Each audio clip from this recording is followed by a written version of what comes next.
Assalamualaikum warahmatullahi wabarakatuh. Alhamdulillahirabbil alamin. Assalatu wassalamu ala asrofil anbiya'i wal mursalin wa ala alihi washabbihi rasulillahi ajmain. Puji syukur marilah kita panjatkan kehadirat Allah Subhanahu wa taala yang mana atas rahmat dan karunia-Nya sehingga kita bisa melaksanakan presentasi pada hari ini. Salawat dan salam kita hadiahkan kepada Nabi besar kita, Nabi Muhammad SAW, yang berlafazkan Allahumma sholli ala Muhammad wa ala ali Muhammad. Baiklah, kami dari kelompok 4, mata kuliah dasar-dasar pengembangan organisasi, yang beranggotakan saya Lisa Trianti, NIM 202052, ada Muhammad Iksan dengan NIM 202053, Novi Susanti dengan NIM 202057, Pasmi Ramanda dengan NIM 202060, dan Rahma Bulkis dengan NIM 202061. Baiklah, pada diskusi kita hari ini, pada presentasi kita hari ini akan membahas mengenai model-model pengembangan organisasi. Yang mana materi pertama akan disampaikan oleh Novi Susanti. Kepada Susan dipersilahkan. Baiklah, terima kasih kepada moderator. Adapun model yang pertama yaitu model Lewin. Nah, model perubahan organisasi ini banyak membantu organisasi memahami perubahan yang terjadi di lingkungan organisasi mereka. Nah, jadi model organisasi ini merupakan model perubahan organisasi yang paling populer dan mudah dimengerti, sebab dengan adanya model ini, maka perubahan organisasi ini banyak membantu suatu organisasi untuk memahami perubahan yang terjadi di lingkungan organisasi mereka. Nah, adapun tahapan dalam model Lewin ini terdapat 3 tahapan. Yang pertama yaitu unfreezing atau pencairan. Nah, pencairan ini merupakan suatu tahap di mana wacana perubahan dimunculkan dalam organisasi sehingga anggota organisasi yang lainnya juga memiliki persepsi yang sama terhadap perubahan yang akan dilakukan tersebut. Nah, yang kedua yaitu movement atau pergerakan. Nah, maksudnya di sini ialah proses perubahan organisasi pada tahap ini tidak lagi hanya sekedar wacana, namun sudah masuk pada tahap implementasi atau bergerak.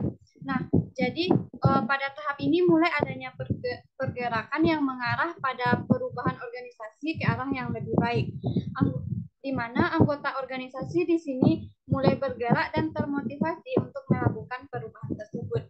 Nah, yang ketiga yaitu rephrasing atau pembekuan kembali.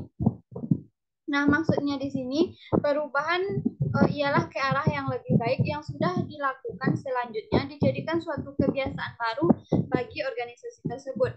Nah, kebiasaan-kebiasaan tersebut lama-kelamaan akan melekat dan membeku menjadi suatu hasil dari perubahan yang direncanakan dan diinginkan oleh top manajerial. Nah, selanjutnya yaitu model yang kedua yaitu model Tyagi, yang mana model ini merupakan model perubahan ini merupakan model perubahan sistem yang lebih menekankan pada peran kekuatan agen perubahan dalam mengelola perubahan. Sedangkan dalam tahap implementasi menekankan pentingnya transition management.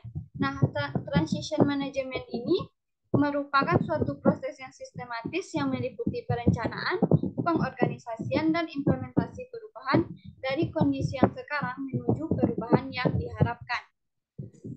Nah, menurut Tyagi ini, bahwa model Lewin tersebut belum cukup karena hanya menyangkut sumber daya manusia. Sedangkan ada beberapa sistem yang harus diperhatikan dalam melakukan perubahan.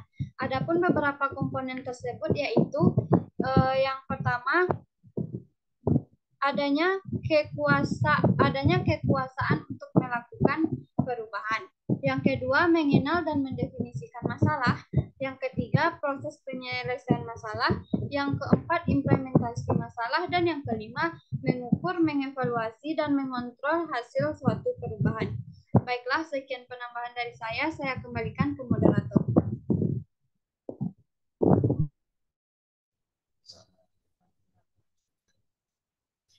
Baiklah, terima kasih kepada Novi Susanti. Materi selanjutnya akan disampaikan oleh Pasmi Ramanda. Kepada Pasmi, dipersilakan. Baik, terima kasih moderator. Materi berikutnya itu akan saya lanjutkan yaitu mengenai model action research. Yang mana itu model ini atau istilah action research ini dipakai untuk menamakan suatu riset yang diikuti dengan suatu tindakan pelaksanaan.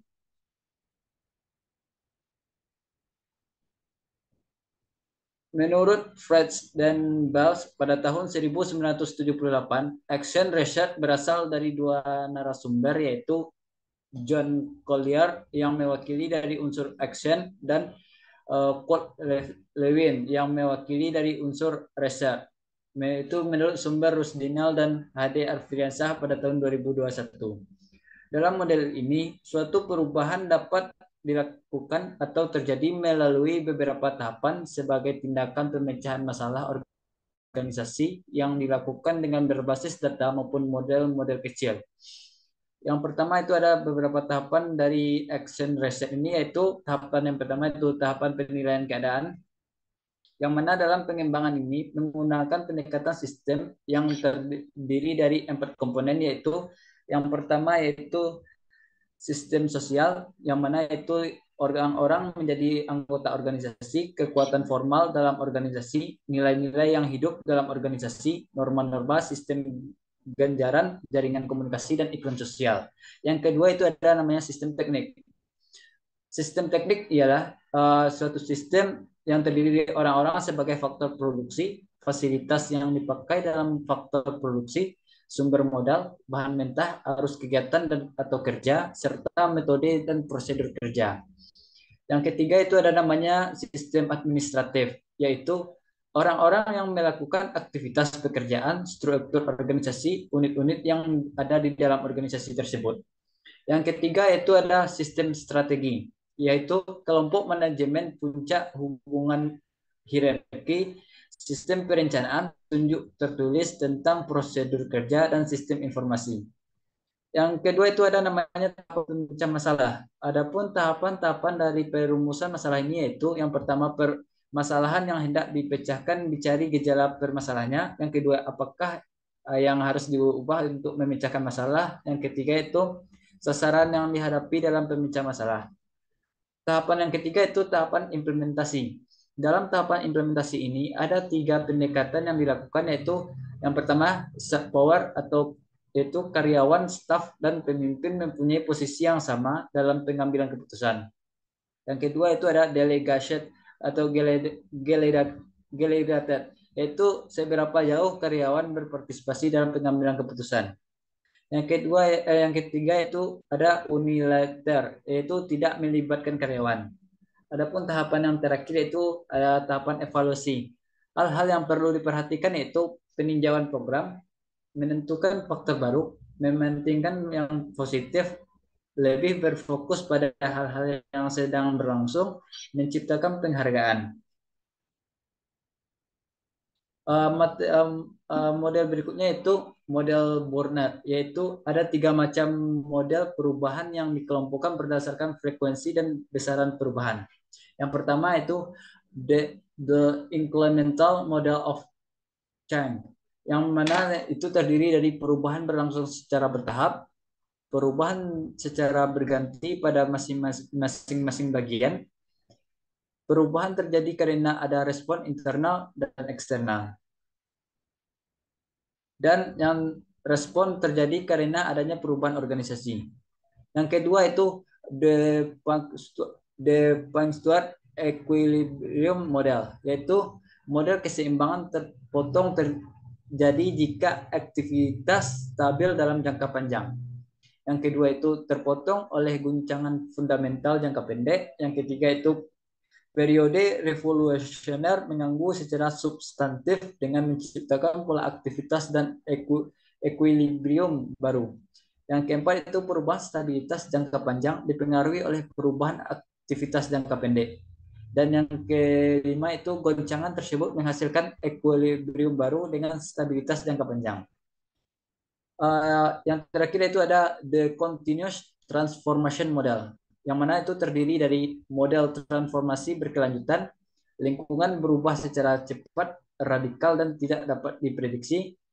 Dan dengan transformasi berkelanjutan, organisasi dapat menjaga agar sejalan dengan perubahan lingkungan dan organisasi dapat survei. Mungkin sekian materi yang dapat saya sampaikan. Saya kembalikan kepada moderator. Terima kasih. Baiklah, terima kasih kepada Pasmi Ramanda. Materi selanjutnya akan disampaikan oleh M. Ihsan. Kepada Ihsan, dipersilahkan. Baik, terima kasih moderator. Di sini saya akan membacakan materi mengenai model Passmore. Proses perubahan menurut Passmore berlangsung dalam 8 tahap. Kedelapan tahap perubahan organisasi tersebut meliputi tahap yang pertama yaitu tahap persiapan atau preparation. Tahap ini dimulai dengan mengumpulkan sejumlah pengetahuan tentang perlunya organisasi bersangkutan untuk segera melakukan perubahan. Dalam tahap ini juga mempersiapkan dan meyakinkan para stakeholders agar mau dan mendukung perubahan. Yang kedua, tahap analisis kekuatan dan kelemahan. Setelah dilakukan persiapan yang matang, aktivitas selanjutnya adalah melakukan analisis kondisi internal dan eksternal terkait kekuatan dan kelemahan yang dimiliki oleh organisasi. Dalam tahap ini juga penting untuk menganalisis lingkungan khusus dan umum yang dapat mempengaruhi performance organisasi di masa mendatang. Yang ketiga yaitu tahap mendesain subunit organisasi baru. Perubahan secara umum bertujuan agar organisasi semakin adaptif terhadap perubahan. Guna mendukung tujuan tersebut dilakukan subunit organisasi yang memiliki fleksibilitas dalam menghadapi perubahan lingkungan. Yang keempat yaitu tahap mendesain proyek. Proyek dalam hal ini adalah perubahan yang menyeluruh dan integratif. Agar perubahan terjadi integrasi, maka seluruh anggota organisasi disertakan agar dapat memahami dan mempunyai rasa memiliki perubahan yang sedang terjadi. Yang kelima yaitu tahap mendesain sistem kerja. Sistem kerja ini adalah bagian penting untuk memformalisasikan pekerjaan terutama yang bersifat rutin. Sistem kerja yang didesain akan memudahkan evaluasi dan standarisasi pekerjaan. Yang keenam, tahap mendesain sistem pendukung. Agar proses perubahan dapat terintegrasi dan terjadi proses pembelajaran yang berjangka panjang, maka perlu didesain sistem yang mendukung tujuan tersebut. Sistem pendukung ini merupakan sarana untuk melanggengkan perubahan yang sedang dan akan dilakukan. Yang ketujuh yaitu tahap mendesain mekanisme integratif. Mendesain mekanisme integratif merupakan proses untuk menjadikan sistem kerja dapat terkoordinasi secara baik dan berkesinambungan. Guna mencapai keinginan tersebut harus didukung adanya usaha untuk mengumpulkan dan menyebarkan informasi. Dengan adanya pengumpulan informasi, maka sebuah permasalahan tidak diselesaikan secara parsial. Selanjutnya, mekanisme tersebut dikontrol legitimasi kekuasaan agar mekanisme tersebut dapat berjalan. Dan yang terakhir atau yang kedelapan yaitu tahap implementasi dan perubahan. Tahap terakhir dari model perubahan dari Passmore adalah tahap implementasi perubahan dengan didukung semua pihak dan dipimpin oleh decision maker organisasi. Selanjutnya, model Kriter atau Kinichi. Model perubahan ini menggunakan pendekatan sistem. Dalam model ini ditawarkan kerangka kerja untuk menggambarkan kompleksitas perubahan organisasi. Perubahan ini terjadi dari berbagai komponen, yaitu input, output, serta unsur-unsur yang hendak diubah. Dan ketiga komponen tersebut saling berkaitan. Mungkin sekianlah materi dari saya. Saya kembalikan kepada Lisa Trianti selaku moderator.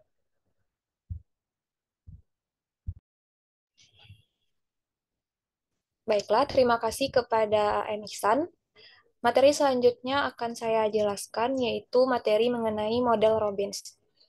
Dalam model ini, perubahan diprakarsai oleh kekuatan tertentu. Kekuatan tersebut dijalankan di dalam organisasi oleh agen-agen perubahan.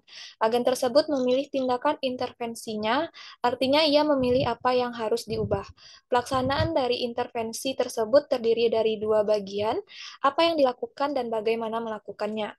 Bagian apa membutuhkan 3 langkah, yaitu mencairkan atau unfreezing keadaan status quo, bergerak ke suatu keadaan yang baru, dan membekukan kembali atau pre-freezing keadaan yang baru untuk menjadikannya permanen. Bagian bagaimana merujuk pada taktik yang digunakan oleh agen tersebut untuk melaksanakan proses perubahan yang bersangkutan. Perubahan pada suatu bidang dari organisasi kemungkinan akan mendorong timbulnya kekuatan baru untuk perubahan lainnya. Yang kedelapan ada model Lipit, Watson, dan Verley. Model ini merupakan perluasan dari 3 langkah proses perubahan yang mengembangkan langkah prosedur perubahan Lewin menjadi 5 fase perubahan yang berencana, yaitu yang pertama, pengembangan suatu kebutuhan untuk melakukan perubahan, yang kedua, menciptakan suatu tata hubungan perubahan, yang ketiga, melakukan perubahan, yang keempat, generalization and stabilization dari perubahan tersebut, dan yang kelima, pencapaian dari suatu tata hubungan terminal. Selanjutnya ada model Conner, yaitu dinamika perubahan manusia memiliki struktur dengan daya tahan sebagai pola sentral dan didukung oleh 7 pola pendukung. Yang pertama ada sifat perubahan, yang kedua ada proses perubahan, yang ketiga peran perubahan, yang keempat menolak perubahan, yang kelima terikat pada perubahan, yang keenam bagaimana budaya mempengaruhi perubahan, dan yang terakhir pentingnya tim kerja yang sinergis. Baiklah, itulah materi dari saya. Materi selanjutnya akan disampaikan oleh Rahma Bulkis. Kepada Rahma, dipersilahkan. Baik, terima kasih moderator. Selanjutnya saya akan menjelaskan materi terkait model-model perubahan berencana. Adapun model-model perubahan berencana yang pertama yaitu model action research, model penelitian tindakan yang klasik berfokus pada perubahan berencana sebagai proses siklus di mana penyelidikan awal tentang organisasi untuk menyediakan informasi, lalu informasi ini kemudian akan digunakan untuk tindakan selanjutnya. Adapun langkah-langkahnya, yang pertama yaitu identifikasi masalah.